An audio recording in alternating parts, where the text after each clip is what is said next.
입찰가를 정할 때는요, 8호제곱미터 이상인 물건은 건물분에 대한 10% 부가세까지 우리가 입찰가에 녹여서 입찰가를 선정해야 된다라는 이 부분을 미리 알고 계시는 분들도 있지만 오늘 처음 듣는 분들이 계실 거예요. 그러면 지금부터 물건을 보면서 실제로 한번 공부해 보도록 하겠습니다. 여러분 안녕하세요. 월세문이고 세연쌤입니다. 반갑습니다. 오늘은 우리 사랑하는 소희님들 낙팔 열심히 하고 계시는데요. 낙팔 하는 물건들은 저희가 개인매매 사업자로 보통 신고를 하죠. 개인매매 사업자로 기본세율 적용을 받고요. 종합소득세로 신고를 하죠. 사업소득이라는 인정을 받게 됩니다. 그런데 이때 주의사항이 있어요. 건물 면적이 85제곱미터 이상인 물건은요, 이 건물분에 대한 부가세 10%를 매도할 때 저희가 내야 된다는 거예요. 그래서 입찰가를 정할 때는요, 8호제곱미터 이상인 물건은 건물분에 대한 10% 부가세까지 우리가 입찰가에 녹여서 입찰가를 선정해야 된다라는 이 아주 조심해야 되는 부분이 있거든요. 아마 이 부분을 미리 알고 계시는 분들도 있지만 오늘 처음 듣는 분들이 계실 거예요. 다시 한번 정리하자면 개인매매 사업자로 우리가 낙팔하는 물건들은요, 매도 시에 건물 면적이 85제곱미터 이상인 물건은요, 건물분에 대한 10%의 부가세를 낸다라고 이렇게 결론을 내려드릴게요. 그러면 지금부터 물건을 보면서 실제로 한번 공부해 보도록 하겠습니다. 내용 놓치지 말고 끝까지 집중하세요. 자, 집중하시기 전에 좋아요와 구독하기 부탁드릴게요. 물건 보겠습니다. 서울특별시 강동구에 위치한 물건이고요. 토지 면적은 15.11평인데 토지 면적은 전혀 저희가 상관이 없죠. 건물 면적이요, 8호제곱 이상이에요. 94.64제곱미터이고요. 28.63평이라고 되어 있네요. 감정가 4억 7,700만 원이고요. 한번 유찰되어서 3억 8,160만 원인 건물인데요. 한번 건물 사진 한번 볼까요? 오래된 구축이에요. 그런데 이 물건은 저희 실전반 교육생분이 낙찰을 받아서 매도까지 완료가 된 물건이고 수익을 낸 물건입니다. 네, 오래되었지만 또 물건에 포인트들이 좀 있었거든요. 자, 지도를 한번 보도록 할게요. 위치가 중요하죠. 위치를 보면은요, 해당 물건이 여기 있는데요, 길동역하고 굉장히 가까워요. 역세권이고요. 327m 거리에 있습니다. 위치 너무 좋네요. 이 물건을 우리 교육생분이 3억 9천만 원으로 낙찰을 받았습니다. 밑에 권리 분석에는요, 전혀 문제가 없었습니다. 그리고 감정평가 현황에 보시면 건물 부분 감정가가 4,770만 원이라고 감정이 되어 있네요. 자, 여기에서도 확인을 할 수 있지만 감정평가서를 한번 들어가 보도록 할게요. 감정평가서 밑으로 쭉 내리다 보면은요, 한 14페이지 정도의 구분건물 감정평가 명세서라고 나와 있죠. 여기 토지와 건물 부분에 대한 금액이 나와 있어요. 건물 부분이 4,770만 원 이렇게 나와 있네요. 이 부분에 대한 10%를 내야 되는데 이 건물분에 대한 10%니까 477만 원이라고 하는 부가세를 내야 하는데요. 사실 이거는 이제 감정평가서가 감정을 한 것이고요. 정확하게 우리는 홈택스를 이용해서 조회할 수가 있거든요. 또는 나는 홈택스 같은 거 잘 못해, 나는 인터넷 이런 거 잘 못해 하시는 분들은요, 그냥 국세청에 전화하셔가지고요, 해당 물건의 주소와 그리고 내가 이거를 매매사업자로 낙찰받아서 매도를 할 때 건물분에 대한 부가세를 얼마를 내야 되는지 좀 알려주세요 라고 하면은 알려줍니다. 그래도 우리가 인터넷으로 직접 한번 해볼게요. 검색어에다가 홈택스 이렇게 치시고요. 로그인 굳이 안 하셔도 돼요. 카테고리에 상단, 불복, 고충, 제보, 기타라고 하는 카테고리가 있는데요. 여기 마우스를 그냥 이렇게 갖다 대면은 밑에 메뉴가 쭉 뜨죠. 여기에서 밑으로 쭉 내려오면 기준시가 조회라고 있어요. 요거를 클릭해서 누르면 또 기준시가 안내부터 해서 쭉 나오는데 저희는 양도시 건물분에 대한 10%를 내야 되니까 이 양도, 건물 기준시가 양도를 클릭합니다. 그럼 여러 가지 또 이렇게 입력해야 되는 것들이 있어요. 자, 신축 연도, 이게 언제 준공이 되었느냐, 언제 되었죠, 여러분? 이게 한번 다시 앞으로 한번 가볼게요.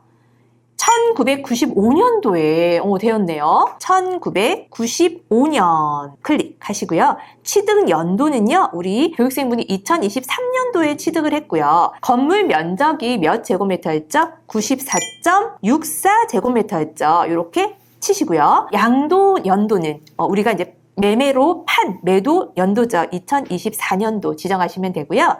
취득 당시의 건물 구조에 대해서 묻는 칸이 있어요. 검색 버튼을 누릅니다. 그럼 이렇게 나오는데요. 보통 주택의 경우에는 철근 콘크리트조, 석조, 프리캐스트 요 칸에 해당이 되거든요. 하지만 또 아닐 수 있어요. 여러분이 잘못 계산이 되면 안 되기 때문에 제가 이 선택을 좀 다양하게 눌러봤더니 금액 차이가 좀 나더라고요. 그래서 여러분이 찾는 방법입니다. 다시 경매지로 와서요. 건축물 대장에 들어갈게요. 건축물 대장 들어가면은 여기 구조에 철근 콘크리트조라고 되어 있죠. 그래서 요거를 확인하신 철근 콘크리트 조 여기를 선택하십니다. 선택하고 주거 단독주택이니까 요 선택 누르고요. 밑에도 마찬가지예요. 건물 뭐 용도가 바뀌거나 그런 건 아니니까 똑같이 클릭, 철근 콘크리트조 선택, 단독주택 선택. 예, 이렇게 합니다. 자, 여기까지 잘 따라오셨죠? 그럼 밑에 보니까요. 와, 여기서 제가 좀 어렵더라고요. 취득시, 얘는 양도시 개별 공시지가를 입력해야지만이 이 금액이 나오더라고요. 그래서 요거는 또 하나 창을 한번 켤게요. 조금 어려울 수 있어요, 여러분. 잘 따라오세요. 한국부동산원이라고 검색을 합니다. 자, 한국부동산원을 들어가시면 이 밑에 개별 공시가격이라고 보이실 거예요. 그 개별 공시가격을 누릅니다. 자, 우리 서울특별시니까 서울특별시 강동구 설정하시고 길동 설정하시고 357-12 검색합니다. 그러면 이 주소에 대한 부동산 정보가 나오겠죠. 여기에서요, 우리는 개별 공시 가격을 알아보는 중이니까 맨 마지막 탭을 누릅니다. 그럼 연도별로 개별 공시 가격이 나오는데요. 우리가 낙찰을 받았을 때 취득 당시는 2023년도니까 488만 9천 원. 그리고 매도 시에는 양도 시에는 2024년도였으니까 493만 8천 원이라고 하는 개별 공시 가격을 아까 우리 국세청 이 홈택스에 입력을 하는 거예요. 취득 시는 488만 9천 원, 양도 시에는 493만 8천 원 이렇게 입력을 합니다. 그 다음 기준 시가 계산기를 클릭하면은요, 양도 당시에 건물분에 대한 금액이 이렇게 나옵니다. 4,646만 8,240원, 거의 4,700만 원이라고 보고요. 여기에 대한 10% 얼마죠? 470만 원이라고 하는 부가세를 내게 되는 거죠.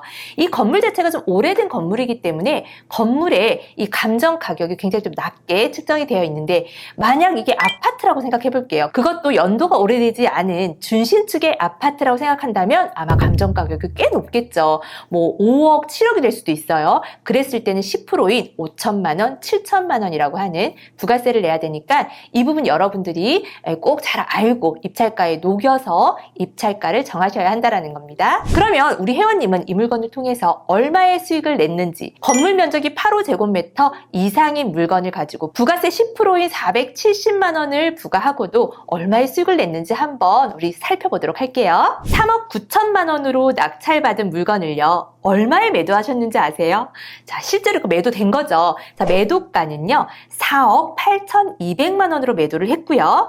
자, 매도가 4억 8,200만 원에서 낙찰가 3억 9천만 원을 뺐더니요, 9,200만 원이라고 하는 액면상 시세 차익이 나오죠. 근데 여기에 여러 가지 들어가는 비용들이 있죠. 자, 이 물건은 수리를 했어요. 3천만 원 정도를 들여서 안에 수리를 아주 예쁘게 했습니다. 이 수리 비용까지도 우리가 입찰 들어가기 전에는 다 예측을 하고 들어간 거예요. 자, 수리 비용 3천만 원에 여러분들 이거 좀 궁금해 하시는데요. 신탁 대출일까요? 그냥 대출일까요? 막 물어보세요. 예, 신탁 대출을 받으셨습니다. 이율은 6.3%. 이율이 좀 높을 때 받으셨어요. 네, 그랬을 때 한 달에 이자가 159만 원이고요. 넉 달치 이자 내셨거든요. 이자 비용은 636만 원입니다. 또 거기에다가 이 물건은요, 중도상환 수수료도 있었던 물건이었어요. 그래서 중도상환 수수료 0.5% 상품으로 해서요, 170만 원을 또 중도상환 수수료로 냈고요. 그리고 이전 비용 내야 되죠. 이전 비용은 소유권을 이전하는 데 드는 비용입니다. 취득세와 대출 받았으니까 여러 가지 법무사가 대행해주는 부분들, 수수료, 그걸 이전 비용이라고 하죠. 거기에 건물분에 대한 부가세 10%까지 470만 원을 더했더니 1,250만 원이라고 하는 비용이 들어갔어요. 그럼 총 비용은요, 수리비, 대출 이자, 중도상환 수수료, 강제 집행 비용, 그 다음에 이전 비용, 건물분에 대한 10%까지 해서 총 들어간 비용이요. 5,606만 원이라고 하는 비용이 들어갔어요. 비용 많이 들어갔네요. 수리까지 하고 강제 집행까지 하고 했으니까 그죠? 정말 최악의 상황에 얼마를 벌었느냐. 자, 그러면 매도가 4억 8,200만 원에서 낙찰가 3억 9천만 원을 뺀 액면상 시세차익 9,200만 원에서 총 비용 5,606만 원을 뺀 금액이요. 3,594만 원입니다. 자, 여기서 또 세금 계산해야 되죠. 3,594만 원은 1,400만 원에서 5천만 원 이하 구간이죠. 15% 세율 구간이거든요. 지방세까지 제가 다 포함해서 16.5%입니다. 그럼 3,594만 원에서 16.5%의 세율을 곱하고 거기에 그 세율 구간에는 126만 원을 그냥 기본적으로 공제해 주는 게 있거든요. 빼기 126만 원을 했더니 세금이 467만 원 정도가 나왔어요. 그러면 다시 3,594만 원에서요. 세금 467만 원을 뺐더니 수익이 얼마인지 아세요, 여러분? 3,127만 원입니다. 와, 너무 잘하셨죠? 여기에서 제가 이전 비용에 중개 수수료 200만 원 가량까지 다 넣었습니다, 여러분. 오해하지 않으셨으면 좋겠어요. 그래서 이 교육생분이요. 건물 면적이 85제곱미터 이상인 물건을 낙찰을 받아서요. 3,100만 원의 수익을 냈다라는 거예요. 그냥 100만 원 빼고 3천만 원이죠. 너무 잘하셨죠? 넉 달 만에 잔금까지 매도를 모두 완료했습니다. 이런 물건은 구축이기도 했지만요. 건물 면적이 85제곱미터 이상인 물건이라서 입찰자들이 현저히 적습니다. 그래서 딱 2명 입찰이 들어왔어요. 우리 사랑하는 소액님들이 물론 이거는 금액대가 좀 크기는 하지만 이런 물건들도 나중에는 분명히 입찰에 도전하실 거예요. 그래서 너무 여러분들이 고정관념으로 너무 선입견을 가지고 닫혀있는 생각보다는 좀 사고를 좀 많이 열고 생각하셨으면 좋겠다라고 하는 이 세연쌤의 바람입니다. 우리 사랑하는 소액님들 너무 먼 얘기 같으세요? 아니요.